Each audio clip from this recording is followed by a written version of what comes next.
Oh, did we do this last week where I did high card for intro? I did that to Greg. I put him on right on the spot. No. High card for intro. If you get No the one's high yours. card, does that mean you intro? Yes. Okay. So that was it? That was it. So I'm introing. See, I'm introing. It's okay. meant to be, bro. I'd love it to go another way, but it's... Yeah, no, that's okay. We got it. Two out of three. Let's give her a go. Normally I jump in today. I'm spent. Derek's stacking the deck. My brain isn't done. My deck is gone. This is the Okayest Hunter podcast. My deck is gone. Never pass on shooter bucks, because that's just meat in the freezer. It's your tag, you hunt how you want. This is Okayest Hunter.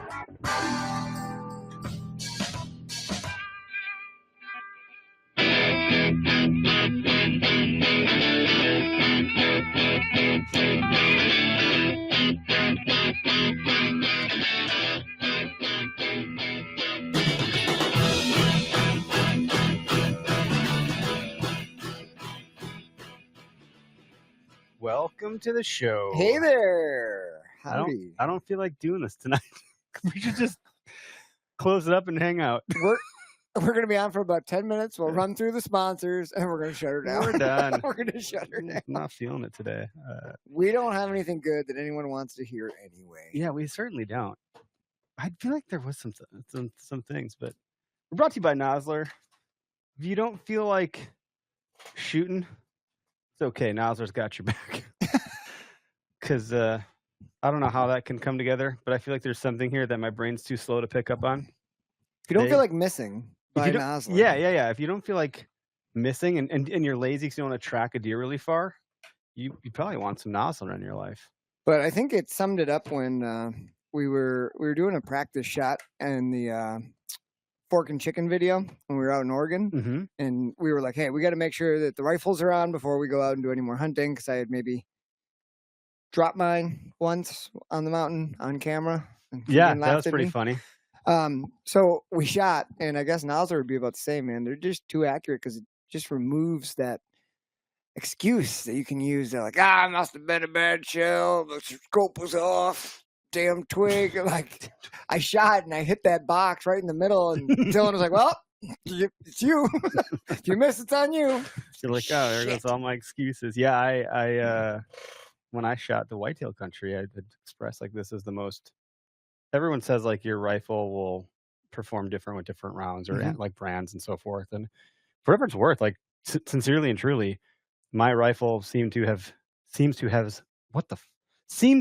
favored or favors whitetail country Nosler ammunition. I've not had that level of consistency over time at the range shooting little like inside of $50, as 100 yards. It's not like that's as much as I've shoot in the deer woods here in the Midwest in Wisconsin. So, and I've shot lots of other ammo. I shoot 165 grain out of my Remington 700 bolt action with my Nikon Monarch scope, which Nikon doesn't make scopes anymore. Nonetheless, right on. Maybe we should be talking a little bit more, but yeah, and it was great. So I'm really happy with it. And I talked about their merch last week. It's all good stuff. Check it out. OHB for discount codes over there at checkout. Save you some money. And yeah, other partners. I keep talking about Gerber and how we got to do this customization thing, and I continue to do a poor job of communicating out to the folks that need to communicate out to because life Gerber, is crazy. Yeah, to get it going. So, but you can go do that apart from us, anyways. I am working on having conversations to do some sort of kit and caboodle giveaway. We're going to do several giveaways of bear archery bows. But we're going to try to do one big giveaway with all of our partners. Sweet. So like Quick Trip gift cards for gas, Nosler, Swag ammunition, silencer cans. It's the kit Gerber, and caboodle giveaway. I want the whole 9 yards. That'll probably be July. Maybe I don't know that it's going to be a 4th of July thing, but I'm thinking along the lines of July is the good time when you start to check in. Christmas in July. Quite a bit, yeah. Velvet Fest. That's people are thinking deer stuff. Yeah. But I'm always thinking deer stuff. I was walking before I came in here today. That's probably good for you today. I needed an hour just to get out inside. Dude, I drove here with the radio off. That's where I was at today. I literally had the radio. My brain just needed a moment of zero frequency. Yeah, that's good. That's good for you. But yeah, July would Crazy. be a good month because then we don't want it too close to our Foam Fest because Foam Yeah. Fest we always do some good. There's a You know, whole there's other always thing there. awesome prizes. So Yep. Anyway, and I want to find, and I just have not thought all the way through it. So I'm going to need some help from our partners and like all the creative minds that exist in their marketing teams to collaborate on like how we engage y'all, our listeners, in a meaningful way that like is fun and not just the run of the mill, like follow us on Instagram and like this. take 58 I don't friends. care. Yeah, I'm like, that's not the point of it. That we're not trying to gain social followers. We're trying to like engage with y'all, and if there's a way that we can do that better. So anyway, keep that in mind as I play with the Gerber knife and trying to cut my finger open. You know it's coming. It probably is. I like this. This one's great because it's like super light and it has a stop right here where I don't know what it is about when they hit these little breaks. I like You like that? playing with you know how often I just have a knife in my pocket or a multi-tool and I just love like this one. I just go like this all day long. This You hear composite. that click? Oh yeah, that's nice. I don't know what it is. I'll just sit there all day. This is the adult fidgets. That's if what it is. Yeah, you haven't gotten adult fidget yet, Gerber makes some really nice adult fidgets. they're really sharp fidgets. But Not they're like, appropriate for all locations, but most. this one I like because you can do this. Ooh, It's the one where you can kind of whip it out. you love whipping it I out. love whipping it out. Wapow! Who got a deer? Just having people on accident. I mean, you could try to whip it out and you'll see what I mean. Like it's not smooth enough where you got to really use your whole. Oh, you did it. Look at that. I'm no stranger to whipping it out. Then you got the sheaths. I am. And I'm like, ooh, the sheath's kind of tricky because if you don't get in there just right, but once it does, it's got that click. You hear that? That's how you know it's in. I actually like that hard sheath for my pack. I keep that one in my scouting backpack. Okay. I just run like one of the little lanyards through it, and then I always know where it is, and then I know that it's not slipping out. Not slipping out. Whipping out. I'm whipping This it out. one's It's whipping. slipping out. That one's slipping. Gerber having all the fun today. Yeah. Latitude has a huge sale going on right now. We've talked about this before, but I just, if you're subscribed, go subscribe to their email. Subscribe to everyone's emails. You're going to get deals all the time. But our discount code is active, though it's going to be dwarfed by the sale that they have going on right now for their Method 2s and everything else. So be sure to check that out. Quick Trip, and I'll get through all this shit. Sorry, because I know I take a lot of time up in the beginning, but they have the Quick Trip to the ballpark going on.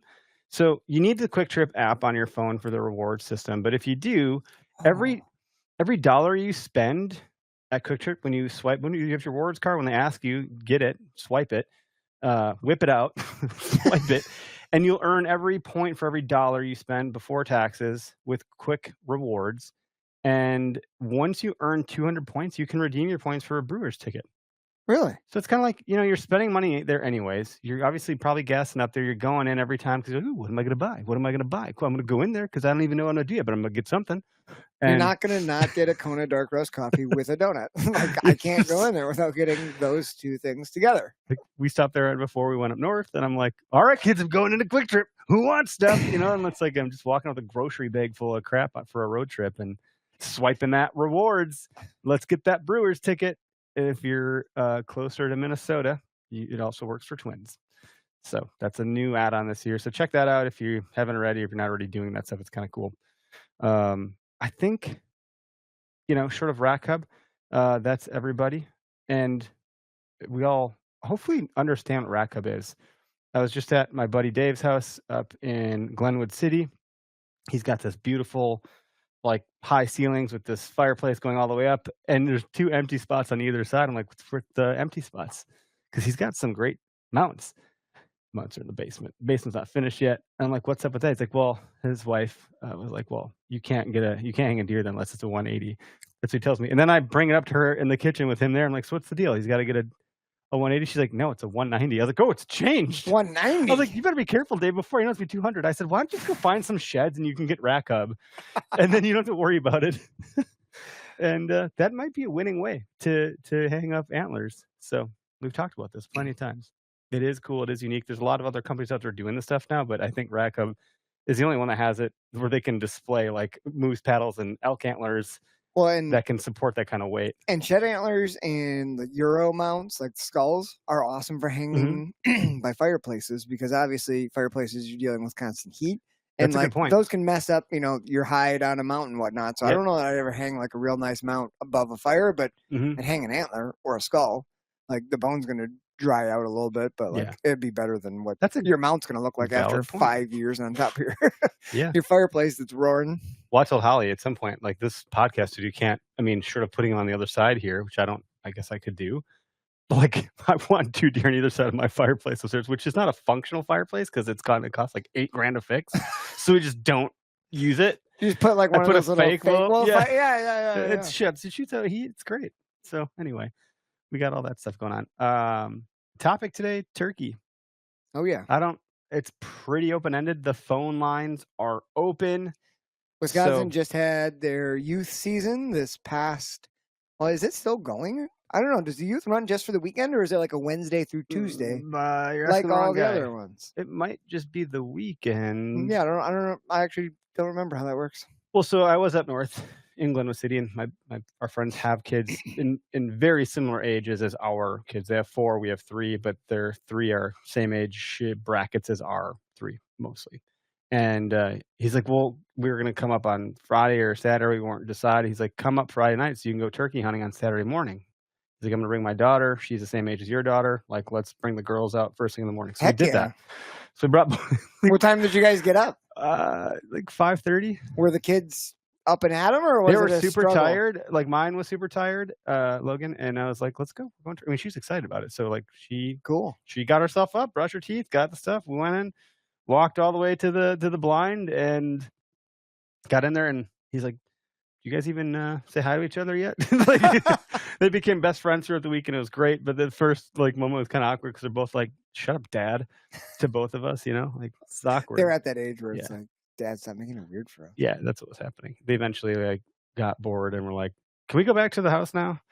And so they did. But there were turkeys gobbling all around us. Well, that's fun. It was awesome. And they were so flocked up that there's no way we're calling a tom away from that. A lone hen did break away and end up right by us. One of their barn cats, though, followed us all the way to the blind. And eventually, I think the turkey was kind of purring at or putting at the cat. The cat was purring. Yeah, right. They're both purring. They're purring at each other. But we were kind of like, ooh, this could be promising because we just have a live decoy just broke from the flock. Like there should be some toms following her. They never followed her. So that was kind of it for that morning. Then we brought our boys out. They're similar in age. Saw nothing. Boys were very excited and therefore high energy and very antsy. Yeah, it's the blind Jesus, are guys, rocking. sit still. They're shaking. farting in the blind. They're laughing. It was pretty great, honestly. It was a good time. We then picked a different spot, and his boy Bo had a 410 with a red dot on top, and dropped a tom. Heck yeah! Two came into the decoys. It was pretty interesting because you could hear them gobbling. So we picked the spot based on where they were. We kind of slipped in, got the blind set up, jumped in there, set the decoys in, and did a little bit of calling. And then we heard something I think it could be a squirrel, but I'm pretty sure those are turkeys because that's too consistent to not. It's not hopping. And sure enough, all of a sudden 2 toms emerge, and he almost didn't get them. He couldn't He was shaking. He was freaking out. Did he have a rest? Did you guys? Yeah, have we had a a tripod, little gun tripod or whatever. Yep. And so all he had to do is point and shoot, and he was sitting on his dad's lap, and all of a sudden the turkeys started to lose interest. They're like, "This is sketchy. We're gonna get out of here." A couple little more soft calls, and they're like, "Well, maybe those chicks are interested in us."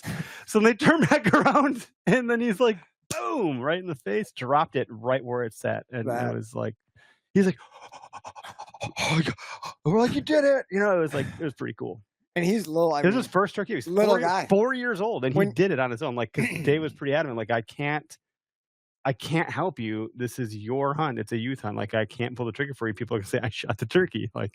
So he didn't. It was the pretty photo cool. Was cool because you sent the photo. I think not long after you guys shot it, and 4's little. That turkey was as long as he was. That was a good pretty size big tom. Yeah. Yeah. So he got, it was 20, somewhere between, I think, 22 and 24-pound turkey. I mean, that's, I think, Hell yeah. pretty large. Yeah, it's a great size Yeah. bird. And then his daughter went out the next morning. He asked if we want to go, and Logan's like, meh. And I was like, meh. So we didn't. And I was like, look, she didn't get one yesterday. Like, just go get it done. They got it done. So Yeah. it worked out pretty good. So they both got them opening weekend. Yeah. That's super cool. I mean, really, it was awesome. That's awesome. Only one tick on Logan embedded, Really? so like it wasn't terrible. It was in? We got home. Well, actually, I think it has separate. I walked to the park with the kids the other day, and I was like, let's take this shortcut through the woods, and we kicked up a turkey just right by my house here. Really? And I was like, a turkey in the wrong house, because now they're all excited about Well, you turkeys. usually have turkeys. Yeah, they're all around, strutting around through the yard here. So went to the church playground, and there's a turkey on the way there. But then we got home, and I had to do all the baths, and I was like, oh shit, there's a tick in your back. Just panicking. I was like, we've been down this road before. It's no big deal. We got the tick tornado. I don't know what that is. It's called the tick tornado. It's like this little, tiny thing that has like a slit, and you just simply kind of put the head of you slide the tornado slit under the tick, and eventually it gets to this point, like a V, and you just twist this thing over and over and over and over and over, and then the tick's just out, and you don't have to worry about the head getting stuck. If you just spin it around, it just comes right out. So it's called the tick tornado. So it's the easiest way that I've found to get rid of a tick out without having to worry About getting the tweezers or a lighter or any of that weird shit. So it's a pretty neat little device. We've had a few come in on the cats. Oh, ticks. Yeah, I gotta be checking our cat. So George. we gotta start putting the tick repellent medicine shit and putting that out, because they've had a few come in already. We had a couple warm days here, and I'm sure if it ever warms up again, I didn't see any on me today, but if it I'm ever sure warms up, you might have some money. You don't even know it. Probably do. Probably do. I've heard too many like bad stories of people getting ticks, and like now they can't eat red meat and all that jazz. That's no joke. It's not good. Anyway, so yeah, the turkeys. I have a greater appreciation, slowly getting more into it. It's certainly not at the scale or magnitude of whitetail, but I really enjoyed it. And what I enjoyed most is like being in a blind was pretty cool. I've never hunted that way before. And having your kids with you in a blind is a great way to have your kids with you, because you can get away with a lot more shenanigans with them. It's amazing. Like the movement thing with the boys, and like that blind we were in was see-through, or you could see through all sides except for one. So you had a full range of view, almost 180 degrees of viewing, and I was like, this is kind of cool. It's a little bit warmer. It's such a great way to get the kids involved, because you can look at a book or have snacks and not have to worry about moving at the wrong time or the turkey sneaking up behind you. Like, you just got your own little sanctuary there that you can kind of hang out, and the kids can do what they want. Yeah. And then when game time comes, they're going to be able to see it. They're going to be able to watch it, and it's a really good way to do it. I thought it was awesome. And I was like, up until that point, to me, it was very much like when you learn to hunt a deer or a turkey, it's almost always best to have someone show you, like for your first time or two, to like, here's what you look for. Here's how you do this. If you're going to get like all the stuff. Same thing when I got my first turkey. Matt and Greg were right there with me to show me this is what you do. I was like a child, because I had literally never done it before. I'm like, guys, I actually have no concept what to do with a bird. And you would think it wouldn't be that complicated, because I've carved up, Thanksgiving turkeys before. I understand the anatomy to a small degree, but I was just like, oh, what do you do? Looks a little different than your Thanksgiving turkey when it's sitting there with feathers on it. When you start taking the feathers off, I'm like, this looks like what I see. Okay, this is starting to be familiar. But having my buddy show me how he hunts with his kids was helpful for me to be like, oh, well, I'm gonna go buy a freaking blind. They can come with me every time, to a degree, which is what I want. And he's a big trophy. Well, like, I wouldn't say trophy hunter, but like, the dude knows how to kill some mature bucks. He understands land management. He's piecing big things together, much like you are. Like, I would put him in a classification of you as a killer. Dude knows what he's doing. None of that shit matters. He's like, this is all about the kids. He's like, I can go 10 years without killing a deer. I won't care as long as they're doing it. And hell yeah, bringing them up for turkey hunting is like this really great way to like introduce him to hunting, because it's not, the stakes aren't as high with a turkey. It's approachable. It doesn't have the weight of, we talked about in the past when Anthony Heller was here, about like the weight of killing a deer, how it feels much different. Like, it's got big freaking eyeballs. It's a big animal. There's a little bit more going on there. It's got fur. There's like more gravity to that situation than there is with the turkey. Yeah. And then like not downplaying the turkey, but for a kid who's like maybe not, maybe popped a few chipmunks or here Yep. or there, a turkey is a great stepping stone to Yep. like make that more common, that feeling, that the whole process. So I was like, what an unlock for me as a dad. I don't know. I'm like, maybe I brought my kids hunting, but I'm kind of like, we're not actually hunting. You're just along to experience what it is to be hunting. But there's no question in my mind that they were going to get anything. Yeah. With this, I was like, dude, a 4-year-old just shot a turkey with holy shit just happened. It's nailed right in the head. That video is so cool. It was pretty neat. So anyway, yeah, I don't know what I'm talking about. No, now. that's a nice segue into like just getting your kids out there and bringing them with. I think even though the earlier in the year, especially like youth seasons before obviously any of our normal seasons, and the earlier it is, the more flocked up they are. So I do think that like mornings are less effective unless you can just be in a spot waiting where they're going to move through, because the flocks are predictable. But if you're bringing a kid and you want them to get excited about it, hearing the turkeys in a flock light up on the roost like and gobble, like that's something cool. They'll probably never forget. We were on our way down and you could hear him popping up. I was like, yes. Like that's so. I remember being a kid and hearing that for the first time, just being like, oh, God, they're here. There's a chance. There's dinosaurs in the trees. It was really something. All that gobbling. It's like, because when one pops up, you're probably hearing like 4 at a time. I remember the first time, I think this was the first time I ever went turkey hunting. My dad got a tag and we were hunting just west of Green Bay, northwest of Green Bay. And we went out on some public land and I don't think we scouted it. I think we had just like driven by and seen a private field like on our way up north that had turkeys in it once in a while. And we just like, there's public like a couple 100 yards away. And we like went out in the morning, just walked this logging trail way back. And then like it was getting light. My dad's like probably didn't even know what the hell he's doing, just making weird noises on it. But all of a sudden like, there was like 4 of them. And we're like, we're right in the middle of a turkey cyclone. Like we were like, quick, where are we going to sit? Like we were so excited. This is the first time we'd ever done it. So we just sat down right there and like sat there for 3 hours. Nothing ever came. But we were like, oh my God. You were like this first is one, this is so easy. Yeah. But just because they gobble doesn't mean they're coming. Yeah. Well, Matt Strime, who's going to be on the show at the end of this month, I think. I forget what the date is that I have him scheduled for, but I'm sure others have said this, but I heard it from him and it was on this show at some point where he's like, it's unnatural. It's against nature to like try to call a tom toward you. They're meant to gobble with all their big feathers to bring the hens to them. So like that's where the calling stuff made sense to me, because your point in the morning, at least from this one experience, and I've had only a handful of others, like 3 experiences. It's like, yeah, they're not coming to you in the morning. It wasn't going to happen. We had a good idea of where they were going to come down. They worked their way through this area the night before, the morning before, because he had like scouted this a little bit. But the afternoon when he's like, look, we call, they might not gobble. Suddenly they're just going to be like, they're just going to show up and there's going to be a freaking turkey there. Like, and that's exactly how it happened. It was crazy. So they didn't gobble at all in the afternoon? No. Well, we heard them in general, just because we were just out on because his house is on the property. But they didn't gobble at all when they were coming in to the calling. So, and our calling wasn't great. Like, no offense, Dave, if you're listening. It wasn't great, and neither was mine. I was using the slate call, and he was using the mouth call. And so we were taking turns.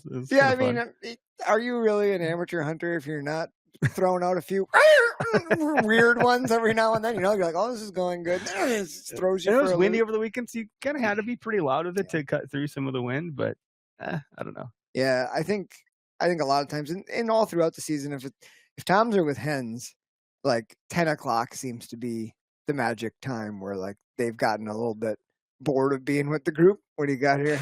I'm sorry, Paul Campbell. The stakes aren't as high.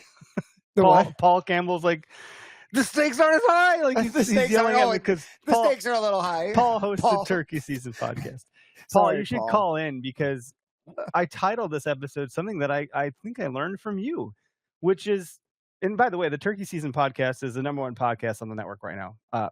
Likely not just because it's turkey season, but also because Paul is doing an amazing job with that show. So like, kudos to you. Go check out that podcast if you want to really listen about turkeys. But it was almost the national bird of America. Did you know this? Not until you told me that Paul told you. Because Benjamin Franklin said the eagle's kind of an asshole. He's like, yeah, it's a scavenger. It's kind of a dick. But the turkey. But the turkey is resourceful and like has more tenants that represent. But at the end of the day, like, yeah, the eagle's fucking badass. So like, you know, it looks like it, you know, commands more of a presence than the turkey. So like, almost probably isn't even like appropriate to say. It was just more of like a letter from Ben Franklin to everyone else saying like, I think it should be the turkey. So what did you title the episode? I titled it Almost America's National Bird. And I think that's actually because of Paul and his podcast, I'm getting more interested in hunting. Like it's actually fascinating that this bird has been here this damn long. And it's kind of a neat animal. So why I love deer hunting so much is because I have so much like reverence for the whitetail or respect or like, I don't know, interest. And I had not had any of that with the turkey. So I just went and hunted. It'd be like if I went to Africa and shot some freaking, I don't know, horned animal. I don't know what it is. Like I wouldn't have any connection to it. So It's much less about it being like, what did Paul say? The stakes not being as high.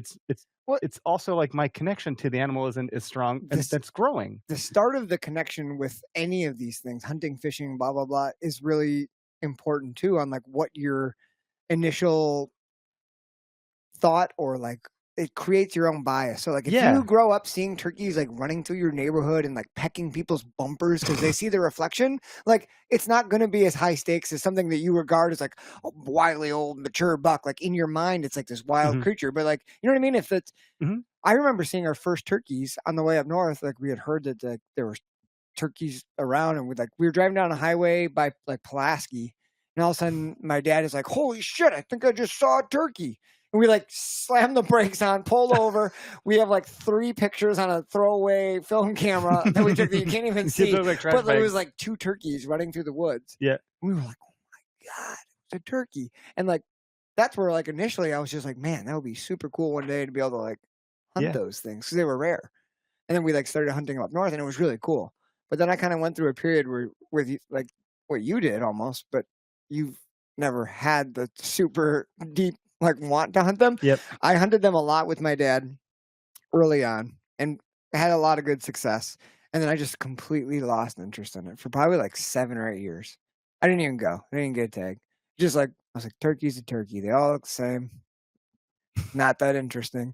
And then I don't know what happened. But one year I was like, oh, maybe I'll get a turkey tag again. And then I just started messing around with it. And now I really enjoy it again. What I also enjoy is just the being in the woods in spring. It's different than fall. Oh, for sure. And I'm not a big fan of spring because it's, you know, like teases you like, oh, it's going to be nice out. No, it's not. It's going to be back down to 20.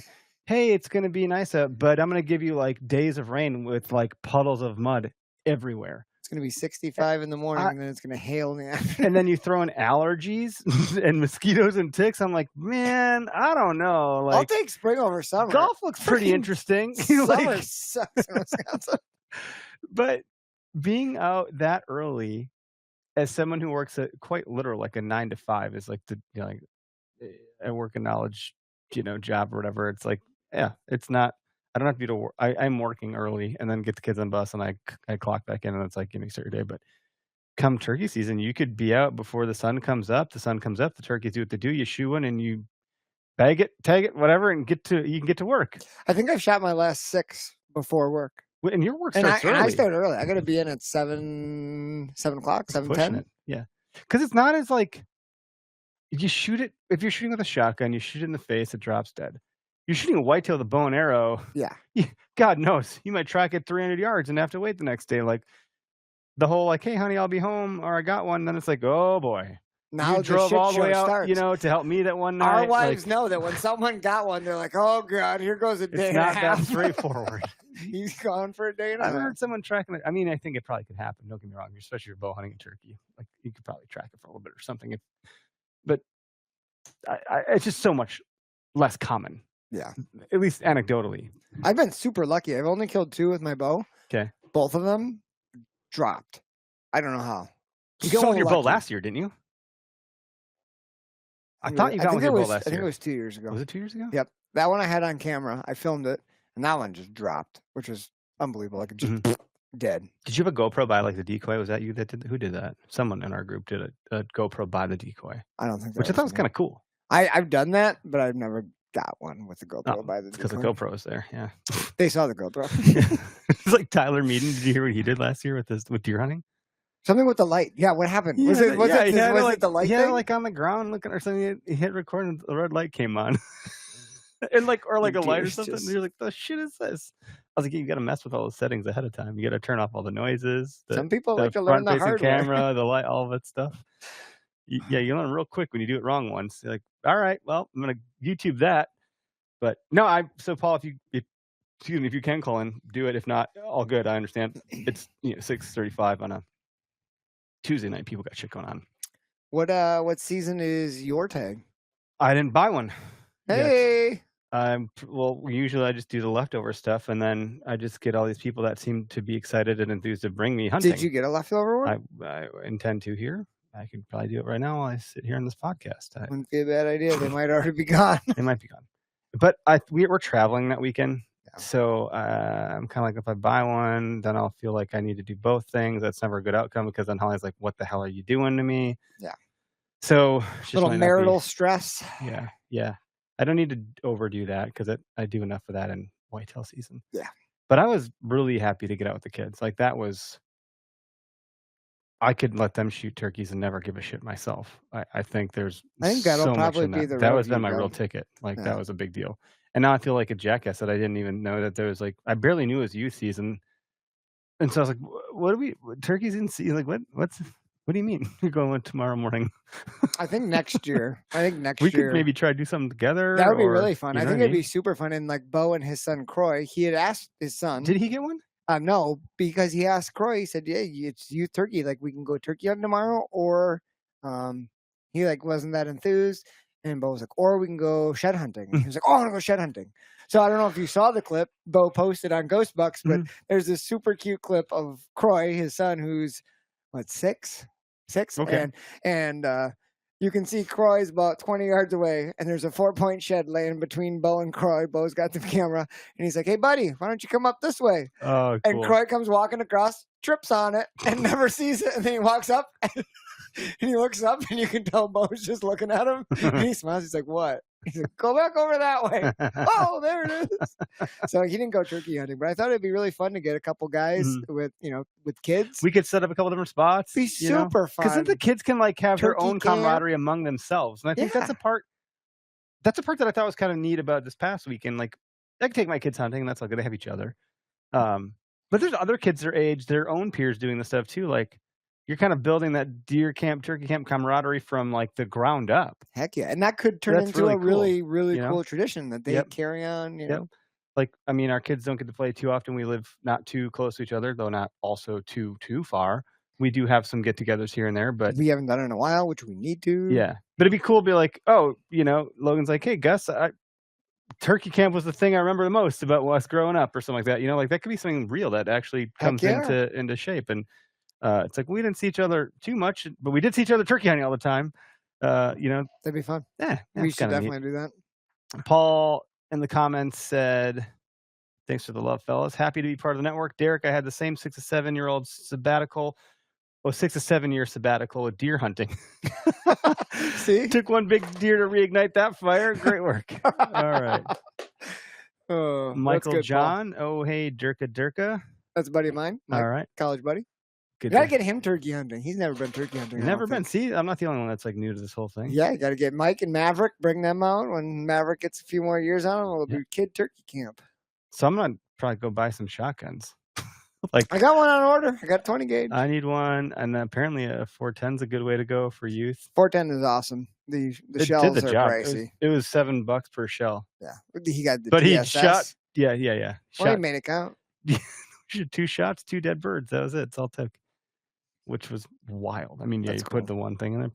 That was good to go. That was a good shotting, man. Yeah. I was surprised. Like, wow. So then I didn't realize. I was like, how's he gonna aim this thing? Was that good? Whatever red dot. That seemed like also a good thing for a kid to have because it's like put the dot on the head of the bird and pull the trigger, and that was it. Yeah, I tried a red dot and I hated it personally. Like I don't know if I would like it or not, but I thought it made sense for a kid. It's like something very Yeah. Like there's nothing to line up. It was Mhm. like you look through this and you get that red dot on your view and you put it where it needs to go. He had it all sighted in. They practiced with it and stuff, so it Sweet. seemed like it made sense. That's awesome. Yeah, and then Dane had a little, like, shotgun toy that he brought, and the kid that shot the bird with the real gun just wanted the toy gun. I was like, but you just shot The the bird irony. with the real gun," but, like, okay. Dane's like, "Hey, he took my gun again, Dad." I was like, "Look, you're sharing. Your gun's really cool. Like, use It does good go one. like it's pretty legit." The 410 didn't go chick No, chick. it did not. So he's like, "I like that it shoots, but the effect of this one's pretty cool." I made sure I got a pump, so I think I mentioned it on the show before, but I invested in the kids this spring and ordered 2 guns, both Okay. for What'd you get? What brand? I got I'm a just curious. Savage. Savage makes Yep. great stuff, right? Yep, good stuff. That's your everyday Fleet Farm, Yeah. carries them, and through Ghost Bucks, through Bo and his dad, Mhm. they've worked with Savage for a number of years. So he had just bought a 350 Legend this last year Mhm. and used it for Illinois shotgun, and he shot a beautiful buck. That video is up on the YouTube channel on Ghost Bucks. But loved the gun, so I was like, you know what? I'm getting one that could be used. Both the kids could use that. It's good for other states. What's the caliber? It's a 350 Legend, which is this right here. Oh, okay. So this is a straight walled cartridge. You can see So how you it can doesn't put this taper. in the shotgun? No, but you can Sorry. shoot a straight walled cartridge in some states during their shotgun season because it's not tapered, right? So like any of these other bullets, they neck down. Mhm, like The bullet taper, so yeah. you can, the powder is like providing you more of a punch basically. Mhm. Because it tapers down like that. Yep. So that's considered a straight wall cartridge. So you don't get the velocity. 'Kay. It's not as fast, not quite as powerful, but for a youth gun, not much kick and Mhm. still very lethal for 'Kay. like 150 yards for sure. Like good gun. Yeah. So I got one of those I ordered. Gus got to pick out a whole bunch of stuff on it. So he ordered one of those and I ordered a 20 gauge also. Oh, fantastic. Pump action 20 Yeah. gauge. It's black, but Yeah. we already That's good talked about 20 we're going to gauge. paint it. We're going to do a little art project, Oh, paint okay. that sucker up. Oh, that's pretty neat. Could That's a use good that way for to ducks. get them more excited about it along the way too. Yeah. Oh yeah.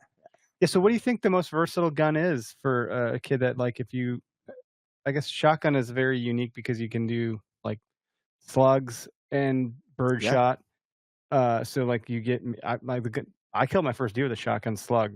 I've never shot a slug in my life. I mean, it had some serious kick. It was Yeah, I bet it did. Those things it was are a that's a 12 lot of gauge, and it was like as a high schooler, I was like maybe 150 pounds soaking wet as a high schooler. So like, I was like, man, I feel like I just got punched on the shoulder really hard a whole bunch of times. I'm kind of like not wanting to do this anymore. Jeez. I think I bought a rubber like thing for the buttstock. My Oh, dad's yeah. like, really? I'm like, yeah, man. Like, I'm not embarrassed about this. Jesus. I mean, you have more meat on your bone. I'm like this little scrawny kid. Oh, And because I didn't expect it. That was the first time I ever shot a gun. He brought me some range, and they're like, shoot. And I was like, okay, let's go. What the fuck was that all about? Like, no one told me that was going to happen. the second shot, you're like, Yeah. Now I'm flinching the trigger. Now I got target panic. Damn it. that's how it happens, Just right there. Right there. You know. But yeah. So then I shot that's how I shot my first deer, and then obviously I shot trap with that gun, and I could take a duck hunting. So that's pretty cool. But a 12 gauge isn't great for a 4 or 5-year-old. No, So like, are you 20 gauge is good? What was it? The Savage? What was it that you got? I got a 350 Legend. But 350 Legend. That's like it's like a rifle. Okay. So not It's like a rifle. Yeah. Is it like a 22? bigger than a 22. Bigger than 22 a bullets, 22, like- but like in terms of like it's like not that big of a deal to shoot one of those guns, right? Yeah, it's like way less than it's less than a 30-30. Okay. But bigger than. See, a this is why we need 22. Tubbs here, because like we're two guys that don't know much about guns, Yeah. about guns, or we got to get Jared from the Powder Horn podcast to weigh in. He would have some really clever way to explain that whole Yeah, situation. he's a quick-witted son of a gun. Speaking of hurting your arm, my mom's got a fun story because Oh, my mom is a turkey hunter also. Okay. And when I used to live up in Peshigo, there's some really good state land all along the Peshigo River, Mhm. and there's lots of turkeys there. I used to love turkey hunting there. Always saw and heard birds. They actually roost right out over the river, Mhm. and they would gobble up and down the river because Hmm. their sound would carry. So in the morning, you could hear them from like a mile away That's because so like cool. their gobble would carry. It was kind of fun. But my parents came up and were hunting my mom's season one day, and I was doing school. I think I was coaching soccer at the time, so I think we had practice. So I wasn't getting out till like pretty late, but I was like, I'll come meet you guys. Let me know if there's birds. I don't want to like come in and bust the birds up, but they showed me where they were. And like this huge thunderstorm is rolling in. And I get out of the car and I'm like putting on my camo and I can hear it thundering. I'm like, well, geez, like, does it even pay for me to go out there? Like, I'm sure they're going to be coming in. This huge thunderstorm's coming in. Like, looks dark. It looks terrible. But I can hear turkeys gobbling. I'm like, okay, well, I'll just like sit and listen for a little bit. And all of a sudden, I hear turkeys gobbling more, and they're gobbling at the lightning, basically like shock gobbling. Like, Mhm. so it's thundering, and then they gobble. And I was like, oh, this is really cool. I hope my parents are hearing this, And then all of a sudden, I hear boom, gunshot, boom, another gunshot, boom, a third gunshot. I'm like, what the heck? Oh my gosh! So I go running out there, and my mom got one. She was sitting in this weird spot, and there was like this big ditch, and the turkeys all came on the backside where she didn't think they were going to be, and she had like rested the gun like lower On her on her bicep, arm, not on like her- when she was waiting, and then they just showed up. She never pulled the gun back up like Oh, into her gosh. shoulder. So the first shot, it was like against her bicep, and then she like readjusted because she missed. Shot again. She was all flustered, missed again. And then the third shot, she hit it. But she's like, oh my God, my arm hurts so bad. The turkey's laying there. And my dad had her practice using 3-inch turkey shot, but he put 3.5-inch in because she might need that extra bang. I'm not going to tell her though. So she my did God. like 3 shots with the 3.5-inch. And mom is like, 130 pounds, 120 pounds, little lady. And her whole arm turned like, it looked like a rainbow, like in 4 days. It's It like was yellow and stuff. yellow and green. And red. So I was getting her like Mother's Day gifts. She had a Pandora bracelet, and I found this one that had like rainbow colors. And I was like, "This is in memory of your turkey arm." So she still has that on her Pandora bracelet. It's got all the different colors on That's pretty clever. of her bruised up That's 3.5 pretty clever. inch. That's like something your turkey son arm. Gus would do. Like, you guys are pretty clever. Like, I don't know if it's clever. I don't know. It's pretty clever. Mom liked it. That's cool. Jeez. Yeah. No, if you don't know it can kick, it can freaking kick. Oh yeah. How many guys you see with like bloody, eye sockets because they getting got scoped? And my dad, once he's bleeding, he's like, "Oh, it's too close." I was like, "Jesus, you look terrible." Like, what the? I've seen people that I'm like, not a chance. I'm getting my anywhere near this fucking thing. Like, I'm overthinking the shit out of that one. I can learn from other people's mistakes just fine. Yeah. Like, That's not one you need to I'm study. happy to learn from your mistake. I'll make plenty of my own, but geez, there's certain ones that I'm like, fuck that. That in particular is becoming a tradition with my good buddy Adam, AP. The last, I think, 2 or 3 seasons, he sent a picture of like the deer that he got opening morning, and then he sends a selfie, and it's just blood running down his forehead. Dude, that I has think to he's not done it like feel 3 good. times. Jesus. It's like, but maybe you should just move your scope up. Like it's a mount, just lose it, you can resight it. But I don't know, man. That's right. Like, how is it kicking that bad? I don't know. It's crazy.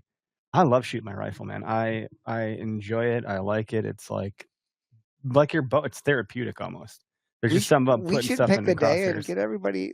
get Greg and just go shoot. We got to put a day on the calendar. That's the only way that's going to work. We got to just pick and choose, and we're not going to get everybody, but we can get most people, that would be ideal. Like, if we can get everyone, great. I know that things then won't happen because we can't get someone. Yeah. And then nothing happens. Yeah. So, like, I still think the time we had everyone here to cook was awesome. That was super fun. That worked out pretty well. I mean, granted, there's like a reason for it, and we had a videographer, so it's kind of like, hey, he's here. Trying to have to reach out to Jace. He asked me a question. I had not responded to him because I was up north, and I was like, not. Yeah. I'm like so over phones right now. It felt so good to just not care. It was awesome. Heck yeah. And I was like not posting shit. I was like, Tyler can handle it. I'm not doing a damn thing this weekend. Good for you. It was nice. I could use more of that in my life. But Tony Cordero commented, 350 Legend shoots a 35 caliber bullet with a recoil similar to a 243 Winchester. Which is pretty. 243 is pretty small. Okay. We need to probably have Jared on this show to walk us through, at least me, some basic understanding, because I don't remember things. The last time I learned about this shit was 20 years ago. Yeah. And I just, you don't use it, you lose it. I had learned all of these things, and I don't remember them any longer. I hadn't learned any of these things. I just learned this is a 30-06. This is what you deer hunt with. Oh, we got Noah on the line. Hey, it's been a while. I was actually thinking about Noah the other day. Hold on, let me get the volume up here so we can hear him. And Oops, 1 second here. Noah came to whip it out. Oh boy. Hey, Noah, are you there? Yeah, hey guys, can you hear me? Yeah. Yeah. How you doing? Thanks for calling in. Oh, I'm doing pretty good. You Good got, to hear from you, you got dude. some birds on your property out there, or how's everything looking for season? Yeah, I've had a few. Problem with the property up north there is that they're very unpredictable when it comes to the turkey. It's almost like they're wild. Stupid Yeah. birds. Bastards. Well, tell us mean, more. I've heard of there's some spots where, like, you know, I know talking with other people, like turkeys are very much creatures of habit, and you can like dial them down to the minute of where they're going to walk out sometimes. But very much not the case up in my property. Sometimes I've had one walk around 2 o'clock for a couple of days. Now I haven't seen him for like 2 weeks. I know they have a pecking order, and I know that like if a Jake dies or if a Tom dies, the Jakes will come and ghetto stomp it. I've seen that stuff. What's confusing to me, this is a question for both of you or anybody listening in the comments, or if someone else wants to call in. I always like to ask things I don't know. When we called in the birds that the 4-year-old shot this last week, and 2 Toms came together. When I shot the bird that I shot 2 years ago, 3 Toms came together. Are these things not territorial? Like, why are the males all together? Like, I think of deer and it's like not a chance. You're gonna see bucks together in peak breeding season. What's with these turkeys? It's because they have a pecking order. So they understand who is dominant. Yeah. But they're all right. you I know know what I you're mean? in charge, but I'm with you. But they're subordinate. And bucks are not. If the little forker can sneak that doe away for 15 minutes, he's going to do it. More of an opportunist. All right. There's maybe a pecking order, but they're not like they can't control their their urges as well. And there's something to that because I don't know if we learned that from Paul or who we learned that to, but Some can't even that breed. biological pecking order thing too, where the hen, even if bred by a lesser bird, she will reject, can't like get fertilized or whatever, or she'll however choose to that not. works. I could be or speaking, some sort of you're right. I remember that. But there was something to that where like the pecking order was like if it wasn't the dominant bird, she could reject the semen or whatever. I don't know. Whatever bird stuff is called. It's probably the same thing. Anyway, so I just thought that was fascinating. I wanted to explore that topic a little bit. But so Noah, is it that the birds aren't coming out like at the consistent time, or are they like moving off the property for like large periods of time? Yeah, I think they're moving. I'm not exactly sure if they're roosting. Like sometimes it seems like they'll have a roost tree nearby, especially in the fall. Like I will see them on a consistent basis. So I don't know if they have a couple different roost trees that they're picking out, or what's up with that. Yeah. I mean, I like the fact that you can just go and listen, like Derek's time, where you can just kind of hear them to some degree. Well, that's what's kind of nice with it. Like, turkeys can be very consistent and come out at the right time, like every day, and you can set up for that. But that's like the boringest way to hunt a turkey is like to sit there and wait, because that's like what you do can't for treat deer. like deer, right? But it's tough with like Noah saying like the birds, which they do, especially early in the season when they're flocked up, they may move off your property for a week or 2. Well, that's tough because then you can't hunt them. But like if they're just not showing up consistently, but they're around, well, shit, that's fun because then you got to hunt them. Like not just wait for them, but you got to go make hunt your them. move. Yeah, you got to. Which is what we did on Saturday with the boys. Like we set up here and it didn't work. Yeah, and we made some adjustments and then it worked. But we did it off of like we could hear them, and it was like they're here. We can hear them. Let's go make this move. And that's one of the games you play with turkeys too. Is like so many times you want to hear them, right? So, but like. You don't want to call necessarily just to hear them gobble, because if you're not in a good spot to set up and they start coming to you, like that's like a whole other game. That's why like people. I've heard they're good at pinpointing where sounds are like that. Yeah, they're fantastic at it. It's interesting that they can like drop a pin in their brain. Like that's where that sound came from. I got a story I'll tell after Noah does his bit, because I don't want to take up all Noah's time, but I'll tell you a story about how freaking good they are at finding that exact location. So Noah, what season do you have? I actually do have the first season, so I'll be going up this weekend. Cool, man. So maybe next week on Tuesday we hear that you got a bird.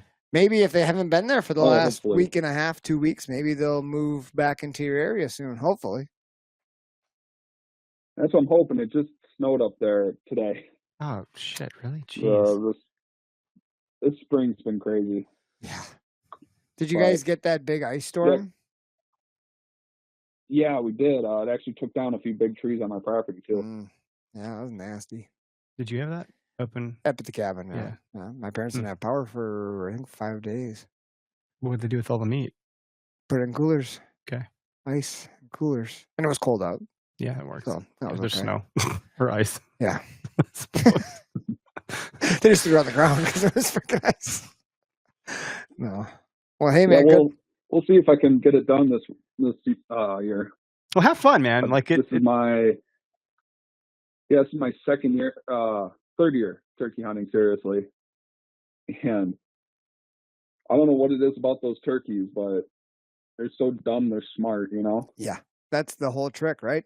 My theory is that turkeys are jerks because they can be so dumb that they're so easy that it lures you into thinking, oh man, I can do this. And then the next time they just mess with you over and over and over and make you feel like the biggest idiot in the planet. I've heard their eyesight is incredible for motion and camouflage, and being in that blind and seeing these two toms just try to breed a decoy.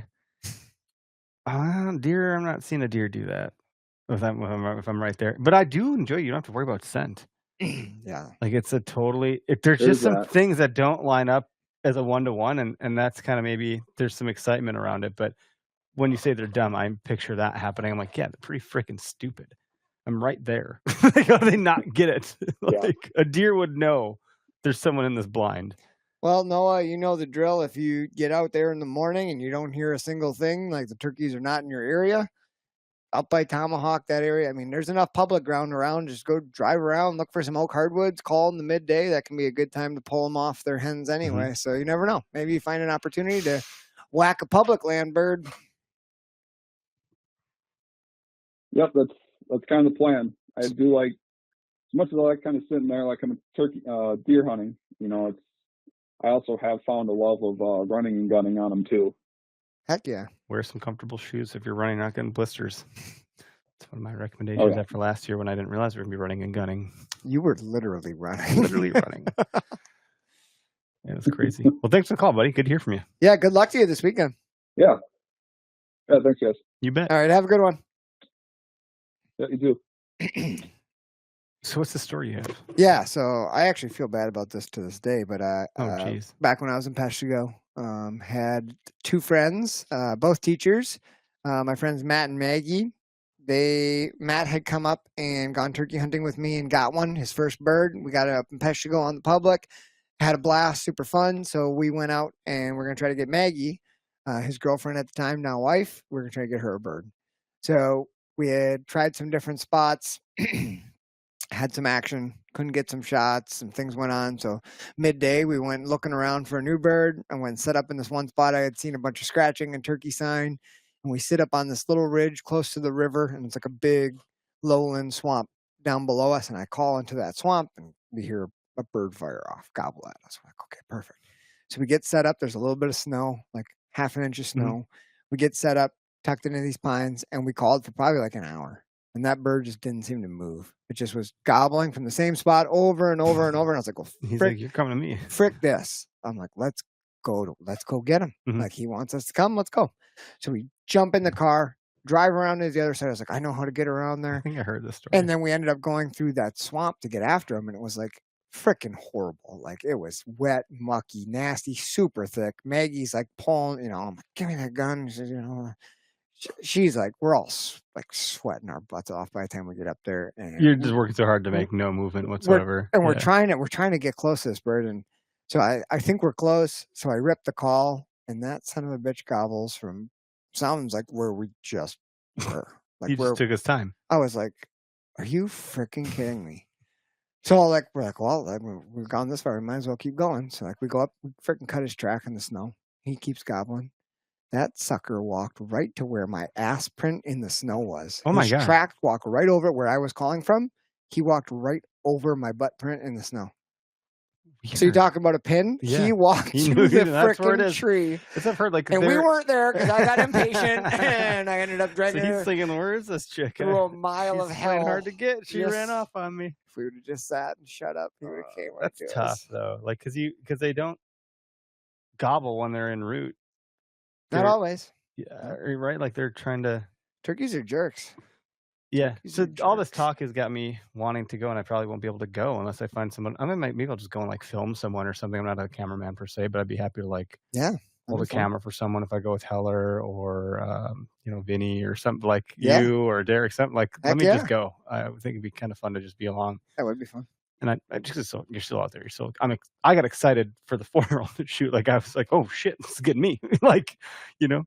So I would probably have that same sense that you always get when you're hunting. And I've heard this with camera guys too. Like, they'll get the shakes, and you see some of the guys that have been with us, like Oh, this, for the sure. camera's like shaking and trembling because like, man, I was right there with you. Like, holy shit. Like, the suspense kind of hangs for a minute, you know.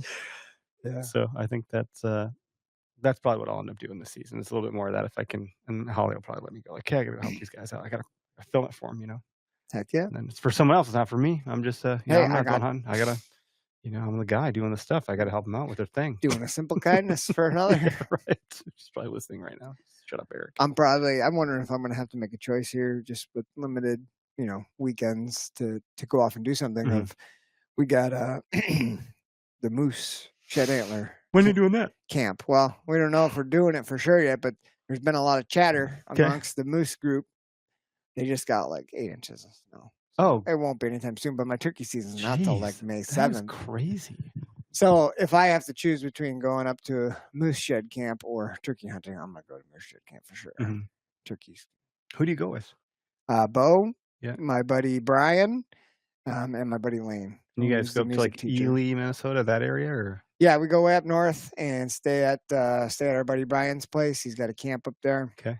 And then we spend a lot of time driving around and then a lot of time walking. Yeah. And it's a lot of fun. It's cool up there, though, right? Like, it's It's awesome. picturesque. What I think of that area. Just, It's cool just like those because skinny, shitty pine trees and even when I vast. lived in like northern Wisconsin, like it's even more pronounced now, but like it'll be like I'll have mowed the lawn Mhm. like once already, and you go up there and there's like still snow.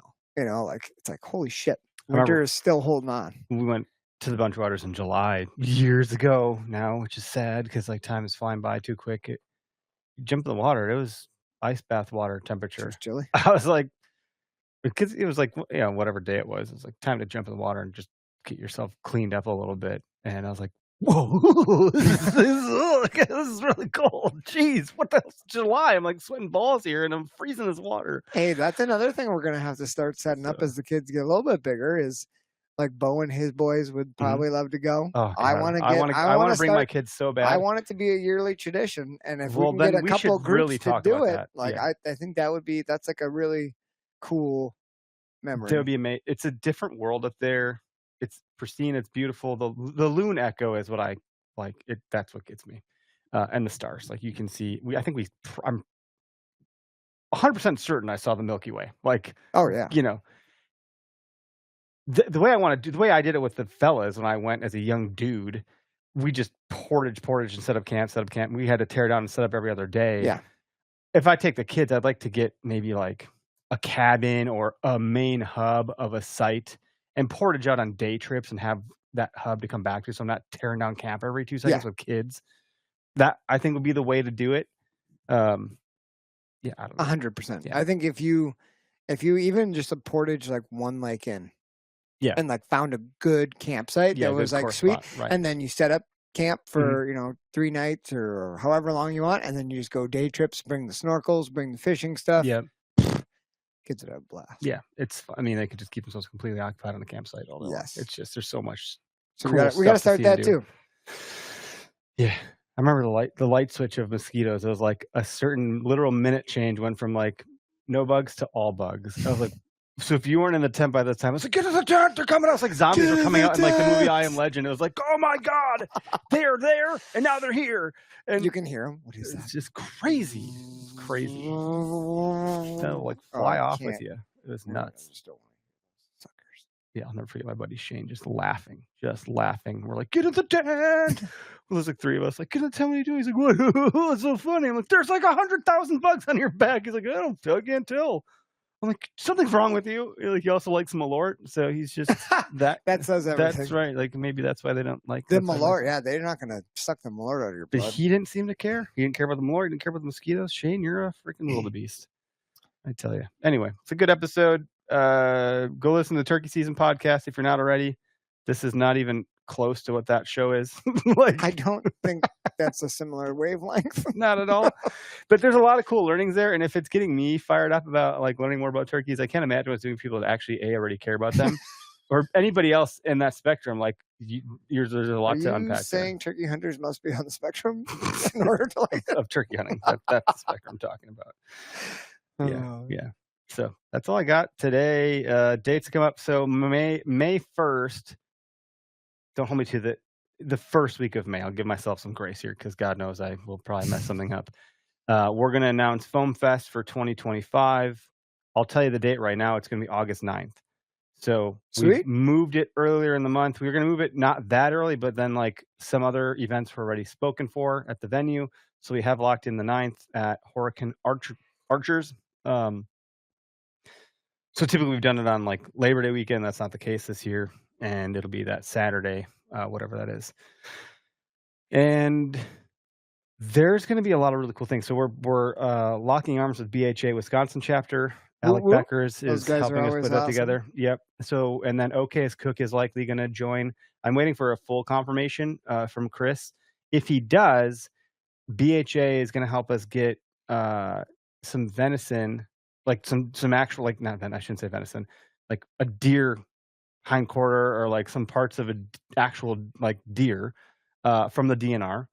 And we're going to do some demonstrations on like, I don't know what, processing, cooking.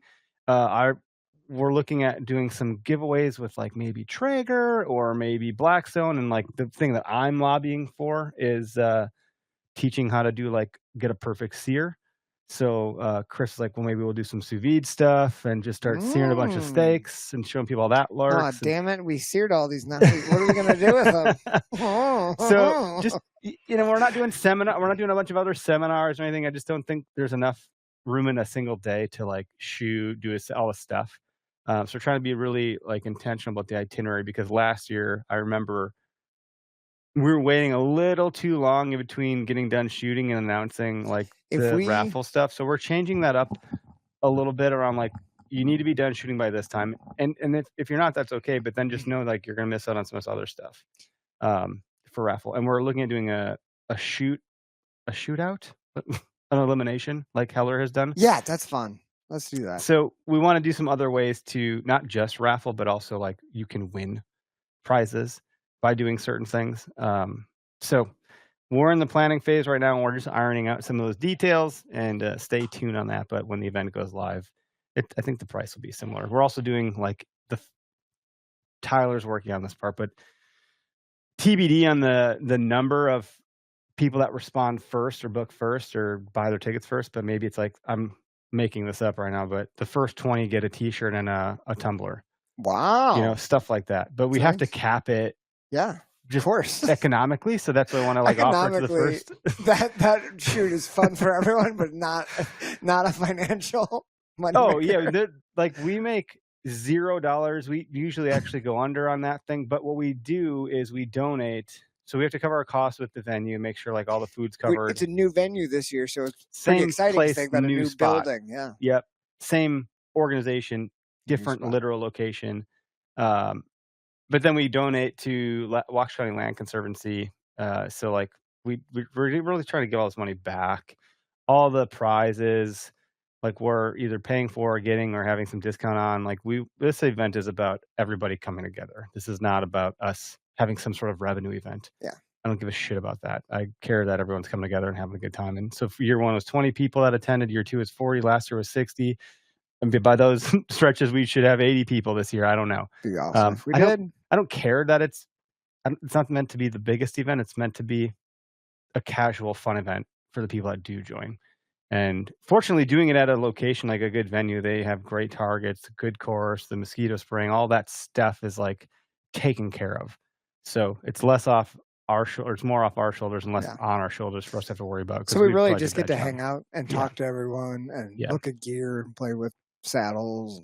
Yeah, Latitude stuff is like, I think that's a highly coveted event for Latitude because that's when people. I've heard you guys talk about Latitude all the time. I finally can get into one of these How things. many people have we and year over Cubs year over year, 3 years in a row, we put still up have in new saddles? people trying stuff up. you Yeah, know? we'll have a bunch of different climbing sticks and stands, and of course the Latitude carbon sticks, and we'll have saddles you can shoot out of, you know. And well, I mean, we'll have to look at how it's laid out because it'll be different, but we'll figure it out. Yeah, we'll get eyes on the venue beforehand and all that stuff. So like, yeah, it'll be a good time. It's always a good time because we're all together, and that's what this is all about. It's about like we get to see some of the same people we see year over year, but there's new stories. And it's like, how did your season go? What did you hear? Did you go out west? Did you know, all that stuff is really fun to talk about with everybody. So I get pretty excited just seeing everyone start to flow into the parking lot. I'm like, wow, people show up. Like, It's a blast. I have a lot of fun with it. Yeah. And it is family friendly. Hopefully they've got some sort of playground at the new venue. Yeah. But family friendly, bring the kids, bring the wife. It'll Mhm. be a good time. Yeah, definitely. The kid thing is the other thing that's like super special. So that's all I got.